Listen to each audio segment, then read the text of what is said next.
and from nature, vyadhi, diseases, jara, old age, glani, bereavement, dukkha, grief, shoka, lamentation, bhaya, fear, klamaha, and fatigue, mrityuho, death, cha, also, anicchata, of those who did not like it, na asit, there was not, rame, during the rule of Lord Ramachandra, rajani, because of his being the king, adokshaje, the supreme personality of Godhead, who is beyond this material world. Translation and purport by His Divine Grace Srila Bhakti Bhakti Vedanta Swami Srila Prabhupada ki. Translation. When Lord Ramachandra, the Supreme Personality of Godhead, was the king of this world, all bodily and mental suffering, disease, old age, bereavement, lamentation, distress, fear, and fatigue were completely absent. There was even no death for those who did not want it. Translation with repetition. When Lord Ramachandra, the Supreme Personality of Godhead, was the king of this world, all bodily and mental suffering, disease, old age, bereavement, lamentation, distress, fear, and fatigue were completely absent. There was even no death for those who did not want it. Purport. All these facilities existed because of Lord Ramachandra's presence as the king of the entire world. A similar situation could be introduced immediately, even in this age called Kali, the worst of all ages. It is said, Kali Kale Nama Rupe Krishna Avatara.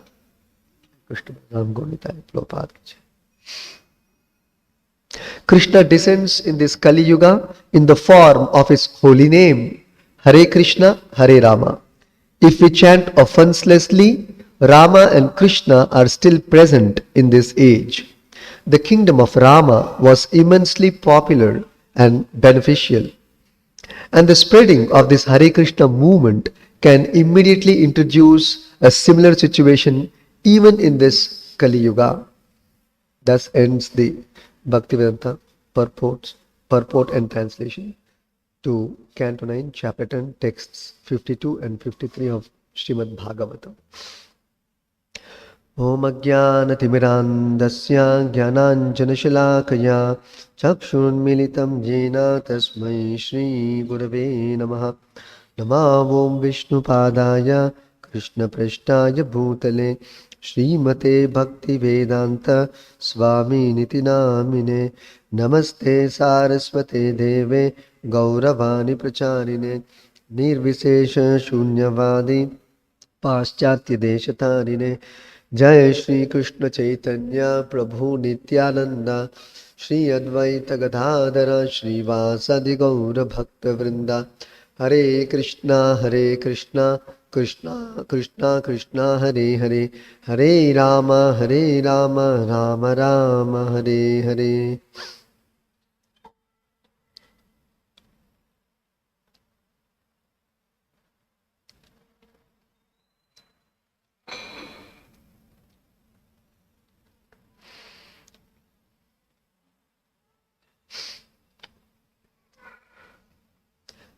So here we see the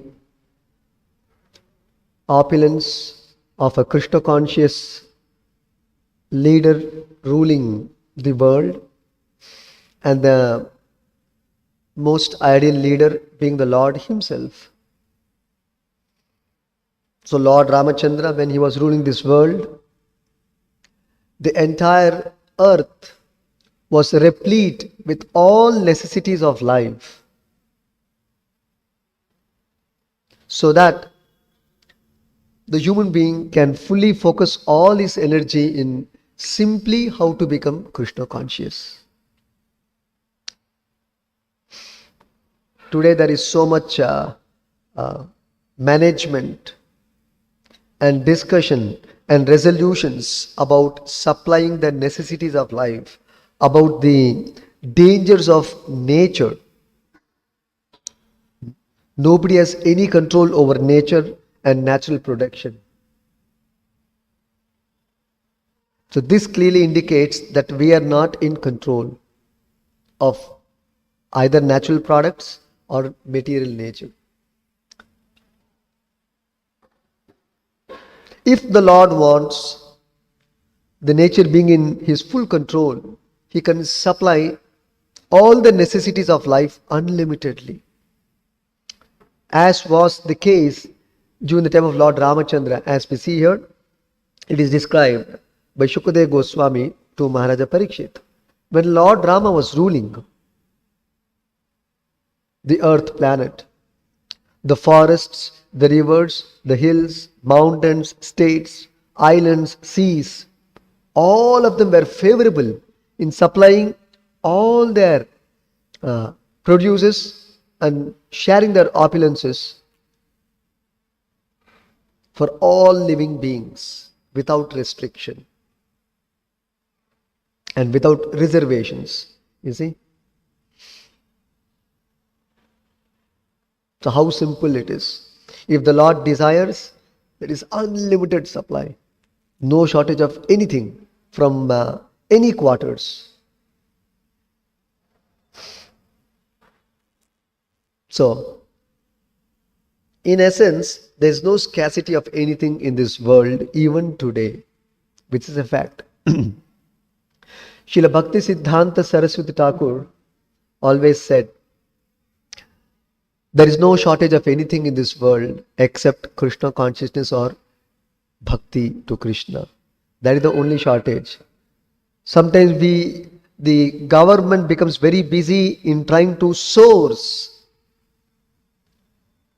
including petrol, which is a big talk of the day today, or a fuel, or any natural food.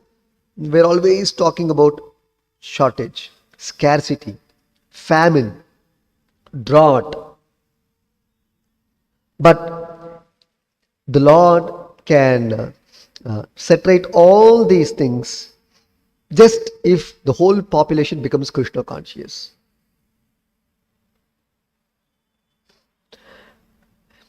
Elsewhere, Srila Prabhupada describes there are 84 lakh species of life. And you will be surprised to know that each species has a different need in terms of their eating, sleeping, mating and defending. And each of them are provided sufficiently. The birds, the beasts, the reptiles, they all have their different needs in terms of food. And we don't see they having any difficulty in arranging their necessities of life, be it food, shelter, defense, and family. They have no difficulty.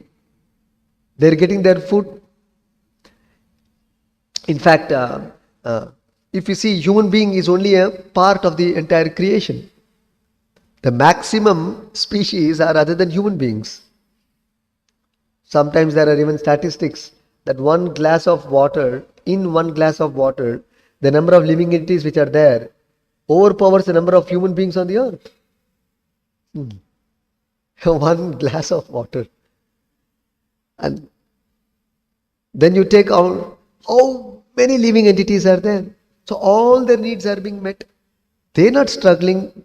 Prabhupada said they're not going for work also. They're not earning their livelihood. People become so much concerned. If everybody becomes God conscious, Krishna conscious, what will happen to the world? Who will go to work? How will the food come? Other than human being, no other species is going to work. But they're all getting their needs met. Their food arrangement is there. So we have to do a minimal work for maintaining this body. So you work about 5 hours, 6 hours. What to do the rest of the time?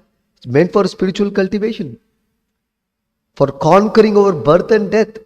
Tasyeva heto prayate kovido nalapyate yad brahmatam uparyadaha tallapyate dukkavat anyata sukham kalena sarvatra gabhira ramhasa. So this is Narada Muni's advice. He says, in the human form of life, you have to work for that which is not achieved in any other species of life. And what is that? Liberation from birth and death. You'll be surprised to know, even we have become Brahma at one point of time, or even Indra, still you have not conquered over birth and death. You may be the Prime Minister or the President or any big official or in big position, social status you might have attained, but still you have not conquered or you have not attained victory over birth and death. So Narada Muni says that is the prime duty for which the human energy should be utilized in the human form of life. Otherwise, our energy will go into making arrangements for ahara, nidra, bhaya and maituna, eating, sleeping, family and defense, which animals are able to arrange without any endeavor. Then why the entire human energy and human civilization is focused on making arrangements for these basic needs? So this is a serious thought for consideration. So Prabhupada, like he says, even everything is eatable for some living entity in this world. For example, pebbles, sand, the pigeons eat, the peacocks eat stones, the pigeons eat stones, and they will digest. Of course, you and I are not expected to eat stones and sand. Krishna has given nice halwa, nice rabdi, rasagulla, sandesh, nice food grains, nice milk, curds, cheese, butter. Enjoy life, but remain Krishna conscious. That is the only condition. Only condition is what? Just remain Krishna conscious. Everything Krishna will supply to our heart's content. Today morning we had a beautiful quote, the Mangalarti time by Srila Prabhupada. He's saying, be patient. Execute our Krishna conscious activities sincerely and patiently. Our chanting, our sadhana, our daily sevas to our deities, to the temple, to the movement. And one day, by Krishna's blessings, because Krishna is Yogeshwara, everything will become wonderful. All desirable things Krishna will give us. And the most desirable thing is Krishna himself.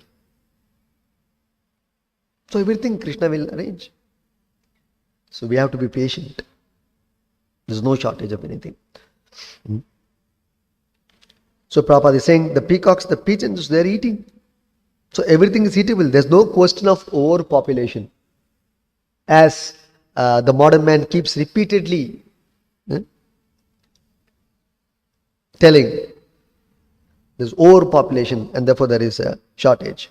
But Prabhupada says, quoting Bhagavad Gita, Cha anantaya kalpate. The jivas are already unlimited. What do you mean by overpopulation? Jivas are unlimited. They're everywhere present in the creation and they're in unlimited numbers.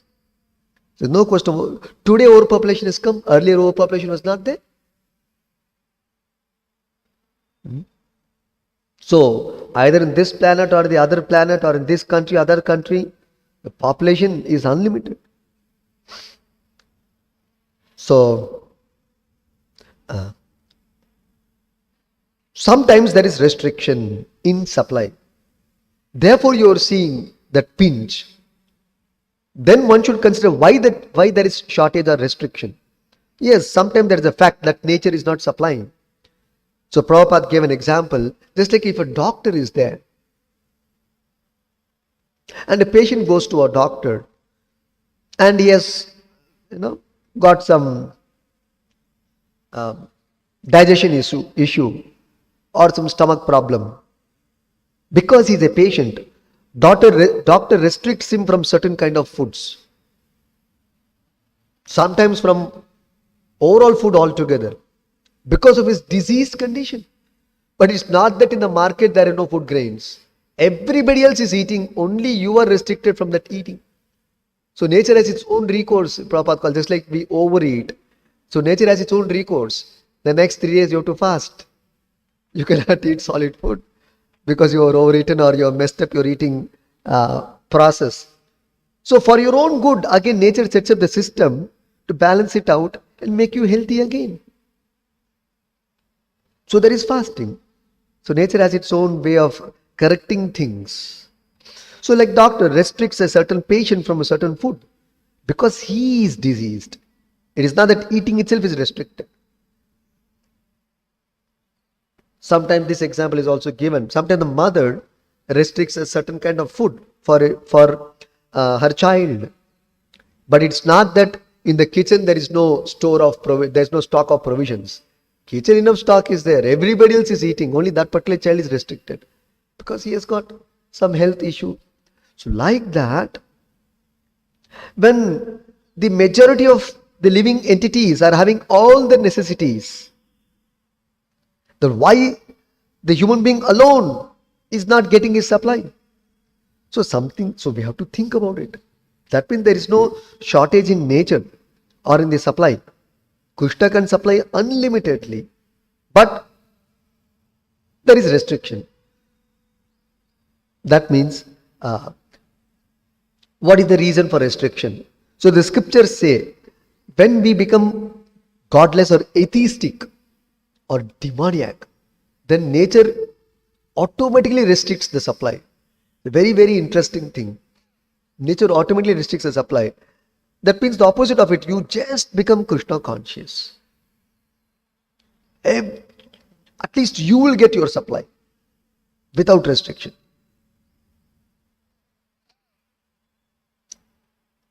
So even Krishna did not order such restriction. Nature will take its own course of action. Nature is empowered. Material nature is empowered. Prabhupada says, giving an example, just like the police. The government need not tell the police every time, take care, there's a criminal, take him to task. Government need not tell. Police knows what it is supposed to do. They are supposed to do and they will act. Like that, Mother Nature knows what she is supposed to do, whether supply or restrict. If it is a God-conscious population, the supply is released. But if the people become atheistic, the supply is restricted. Therefore, overpopulation scarcity is a myth. No such thing exists. Prabhupada makes a very nice point here. How there can be scarcity? Krishna says in the Bhagavad Gita, Aham bija pradapita, I am the seed giving father. So Krishna is our father. So it is the responsibility of the father to ensure the maintenance of their children. It is his responsibility to take care of the children and their needs. And we are all the children of God. So how can the Lord be irresponsible by not supplying our needs? No. Therefore that can't be. So the Lord being responsible and is maintaining everyone, but there is restriction because we are becoming disobedient. When we become disobedient, the nature will put restrictions. Just like if a citizen goes against the government, the police will take to task and put him to track. So like that, Mother Nature punishes us by restricting the supply. But once we become God conscious, the supply will be unlimited.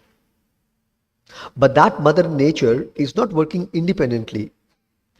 She is working under the order of Krishna. There must be some control. So nature is not working automatically. Somebody is controlling. That's why Prabhupada says, if somebody argues that nature is working automatically, no. If it is automatic, then it must be stereotyped. Either there is profuse supply or there is restriction of supply. But we see sometimes there is profuse supply, more supply, sometimes there is less supply. That also depends on place to place, region to region. So it's very selectively done. Very selectively done. That means there is somebody who is doing that selection. That means there is a controller. That controller is God. So under the advice and direction of God, Mother Nature is sometimes releasing, giving good supply, sometimes restricting the supply. So this is the proof that God is in control. Maya adhyakshena prakriti suyatesya characharam. So as Krishna describes in the Bhagavad Gita, material nature is under my control. Then, how do we know that nature is working? Nature has its hand in this world. These are all very scientific analysis by Prabhupada, very, very nicely explained. Somebody may say, it's all automatic, it's all by chance. No. So where do you see the nature's control? Sometimes we say, I don't see God, I don't see nature, everything is under our control. No. So Prabhupada says, where do you recognize nature's control? How is nature working? How do you recognize? The whole material nature is working, and these are the venues of nature's work. Rivers, oceans, mountains, vegetables, plants, trees, drugs, creepers. These are the avenues where nature is working, and you can see. So she can completely restrict all these supplies. So according to Krishna's direction, she is working. So you may say, then where do we get the direction from? Nature is getting from Krishna. Where do we get the direction? So Prabhupada says, Guru, Sadhu and Shastra. So we get the direction from Guru, our spiritual master, Srila Prabhupada. Sadhu, Narad Muni, Vedavyas, such great devotees. And Shastra, the Bhagavad Gita and Bhagavatam. So we get direction from them. So we should therefore become God conscious. Then the supply will be unlimited. There will be no shortage.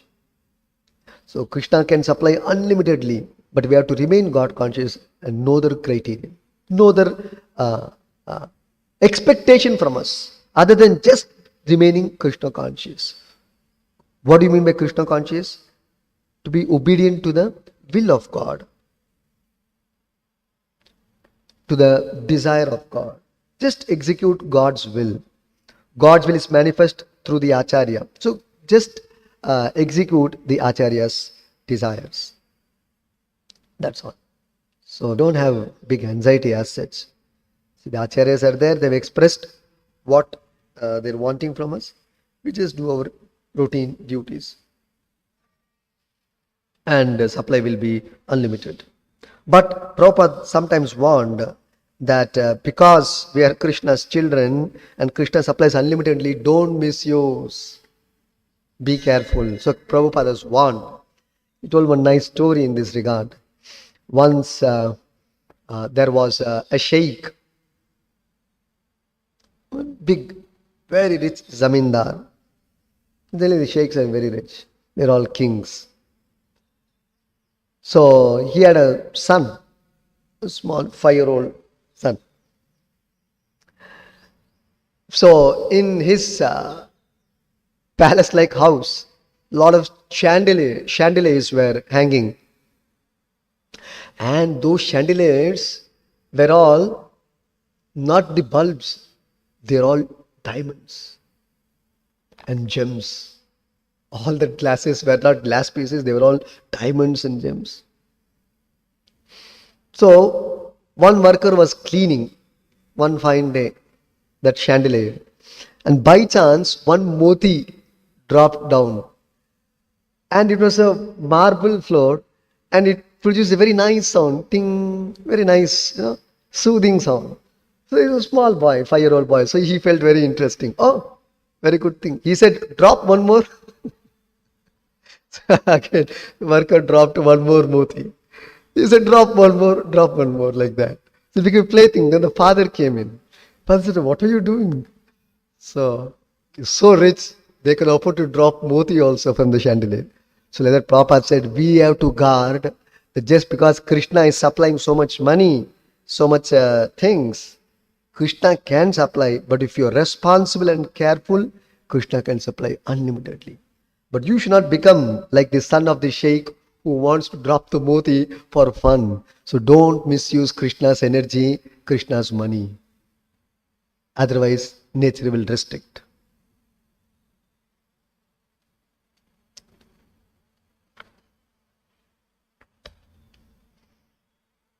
And so we can see what all, unimaginable things are possible by being Krishna conscious, that all the three kleshas one can be freed from even in this world. Prabhupada says even in this Kali Yuga, this situation can be introduced. That is something very striking. Lord Ramachandra's time, the three kleshas, suffering due to body, mind, other jivas, natural calamities like corona, floods, earthquakes, totally absent Lord Ramachandra's time. But Prabhupada is saying a very important point, even Kali Yuga, the worst of the ages, a similar situation can be introduced. If one takes to the chanting of the holy name of Krishna and Rama, the same Rama is there today in Kali Yuga, present in the form of his holy name. Kali Kale Nama Rupe Krishna Avatar, Prabhupada is quoting in the purport. So, Krishna descends in this Kali Yuga in the form of his holy name, Hare Krishna, Hare Rama. So, if we chant offenselessly, Rama and Krishna are still present in this age, then a similar situation can be introduced in Kali Yuga also. So, we can be free from all these three kleshas. Other than that, even from birth, old age, disease, including death if you don't want. As during Lord Ramachandra's time, even in Kali Yuga, such possibilities are that Prabhupada is saying. So we can just imagine the kind of opulence which is possible for us to